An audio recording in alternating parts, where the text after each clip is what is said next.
BBG వారి ప్రతిష్టాత్మక venture Amaravati గచ్చిబౌలిగా ఎదుగుతున్న బేవర్లీ హిల్స్ కాజాలో ఇప్పుడే స్పాట్ రిజిస్ట్రేషన్ చేసుకోండి. నమస్కారం గురుగారు. నమస్కారం. గురుగారు, మానవ జన్మ ఉత్తమమైనదేనా లేదంటే అంతకన్నా మించి ఏమైనా మంచి జన్మ అంటూ ఏమైనా ఉందంటారా?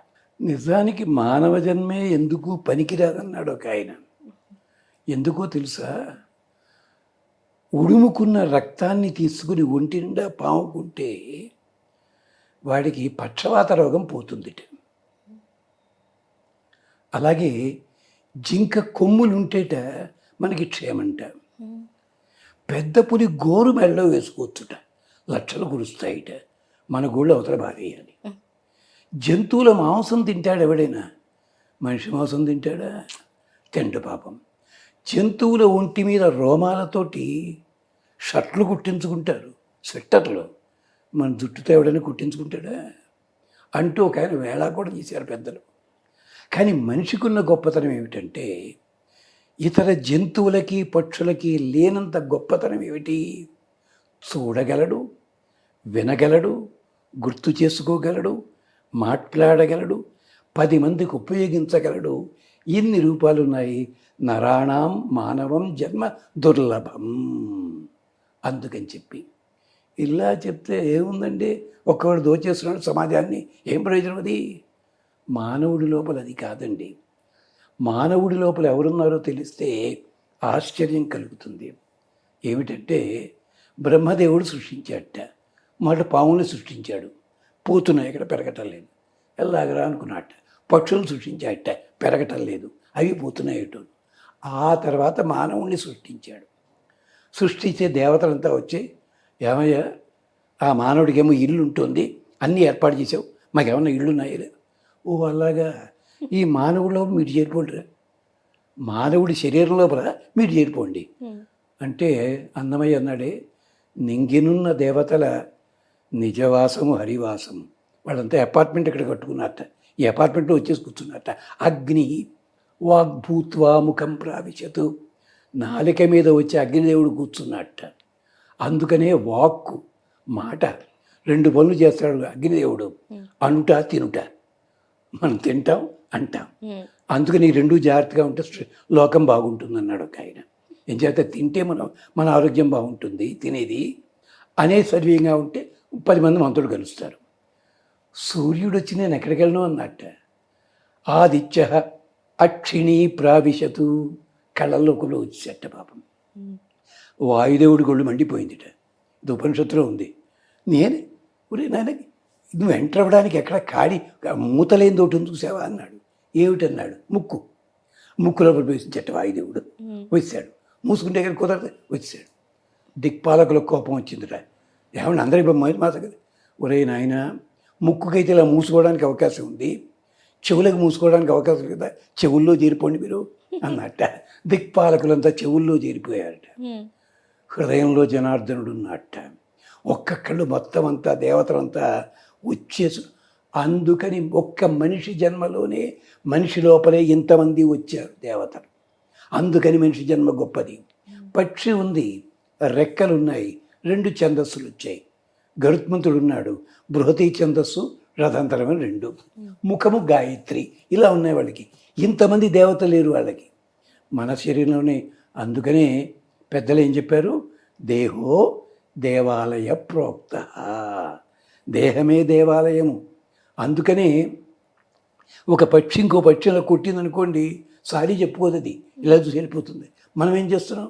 పొరపాటుని కాదు, క్షమించండి, ఇంకో దేవాలయం తొక్కామన్నమాట. అందుకని మానవ జన్మలో ఉంటేనే మనం రకరకాల పనులు చేయగలము. మంచి పనులు చేయగలము, చెడ్డ పనులు చేయగలము. మంచి పనులు చేస్తే పుణ్యలోకాలకి వెళ్తాం, చెడ్డ పనులు చేస్తే చెడు జరుగుతుంది. ఇందుకోసం అని చెప్పారు. అందుకనే బ్రాహ్మణోస్య ముఖమాసీత్ అంటే ఇవన్నిటి తప్పర్థాలు చెప్పుకుంటారు. ముఖంలో అలాగే క్షత్రియులు భుజాల్లోంచి ఇచ్చారు. బ్రాహ్మణోస్య ముఖమాసీత్ బాహు రాజన్యకృత ఊరు తద్వైశ్య యద్వైశ్య పద్భ్యాగం శూద్రో అజాయత. తప్పు కాదమ్మా, దీని అర్థాలు వేరే ఉన్నాయి. బాహువులంటే రక్షణ కలిగించేవాళ్ళు క్షత్రియుడు. మంచి మాట మాట్లాడతారు. బ్రహ్మ శబ్దం అణతి. భగవంతుడి గురించి పలకగలిగే లక్షణం ప్రతివాడు బ్రాహ్మణుడే. బ్రాహ్మణోస్య ముఖమాసీత్ బాహురాజ్, తొడలున్నాయి, కూర్చుని ఉంటాడు, కూర్చుని ఎవడికెవడికి ఏం కావాలో అన్నీ ఇస్తాడు వైశ్యుడు. ఇలాగా అంటూ ఇంతమంది దేవతలంతా ఉన్నారని చెప్పడానికి ఋగ్వేదం, యజుర్వేదం, సామవేదంలో అద్భుతంగా చెప్పాడు. అందుకనే ఒక్కొక్కళ్ళు అంటారు, మనిషి జన్మ ఎత్తావు కదా, జ్ఞానం లేదురా నీకు అని కోప్పడతారు ఒక్కొక్కడు. అంటే ఏమిటి, మిగిలిన వాళ్ళకంటే కూడా బాగా తెలియగలిగిన వాడేవి. అలాగే ఇంత బాడీ ఉంది కదా, ఈ బాడీ ఎవరిని అనుసరిస్తుంది?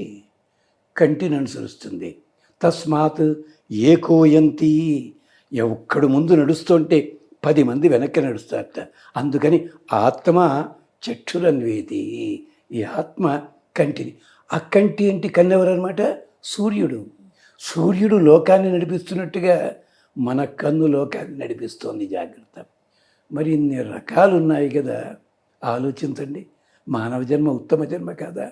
మానవ జన్మ అయితే ప్రకృతిలో ఉంది కనుక మళ్ళీ పంచభూతాల్లో కలిసిపోతుంది.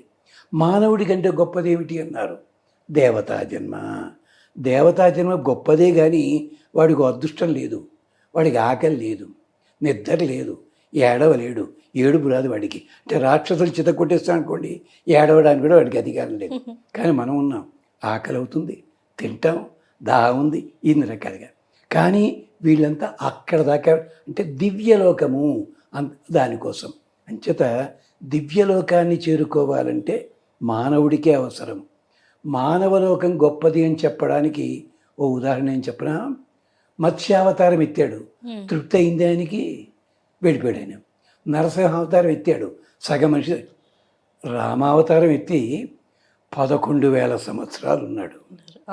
వామనావతారం ఎత్తి సర్వే డిపార్ట్మెంట్లో చేరాడు, కొలుచుకున్నాడు లోకాలన్నీ. వామనావతారం. పరశురామావతారం ఎత్తి ఊళ్ళన్నీ తిరిగి వాణ్ణి వీడిని చితగొట్టి ఎవరికి ఏమో ఇచ్చాడు. కృష్ణావతారం ఎత్తి ఎన్ని మెరికల్స్ చేశాడండి పెద్ద మనిషి. అంటే ఏమిటి? దీన్నే అతి మానుష స్తవం అని చెప్పి ఓ స్తోత్రం ఉంది. దాంట్లో భగవంతుడి లాంటి వాడే ఒక చేపగా, పందిగా, తాబేలుగా వచ్చి తృప్తి లేక మానవ జన్మ ఎత్తి ఇన్ని పనులు చేశాడు. మా మానవ జన్మ చాలా గొప్పది అన్నారు కవి గారు. అంచేత మానవ జన్మ ఎప్పుడూ కూడా గొప్పదే. అంచేతే మానవుడే మహనీయుడు అని చెప్పాడు మా పెద్ద ఆయన. అందుకని ఎంచేత ఖగోళంగా దాటిపోయి అక్కడ దాకా వెళ్ళిపోగలడు. దేవతలు వాడి శక్తులు ఉన్నాయి, పెడతారు. అంచేత మానవ జన్మ తక్కువేమీ కాదమ్మా. కానీ మానవ జన్మలో ఉంటూ తప్పుడు పనులు చేసినట్టయితే ఏమీ ఉపయోగించదు. అది అంచేత మనిషిగా పుట్టినందుకు ఒక జంతువుని చూసి నేర్చుకోవాలన్నాడు ఒక శివభక్తుడైన వాడు. భగవంతుడా, కాకి జన్మ ఇవ్వయ్యా, నాకు కుక్క జన్మ వద్దు. అదేమిటిరా, ఇంత రొట్టె ముక్క దొరికితే కాకి 10 కాకుల్ని పిలుచుకు తింటుంది. అది కడుపు నిండకపోయినా. కుక్క పంచభక్ష పరమాణాలు పెడితే భౌభవ అని చెప్పి 10 కుక్కల్ని పిలుచుకుని విస్తర్జింపు అవతల పారేస్తుంది. అది దాని లక్షణం అన్నాడు నందనార్ అన్న ఒక మహానుభావుడు శివభక్తుడు చెప్తాడు. అది ఇంత మానవ జన్మ ఎప్పుడూ గొప్పదే, క్షేమాన్ని కలిగిస్తుంది. అందుకనే మా పెద్ద ఆయన చెప్పాడు, మానవుడే మహనీయుడు అని. ఓకే గురుగారు, చాలా చక్కగా తెలియజేశారు. ధన్యవాదాలండి.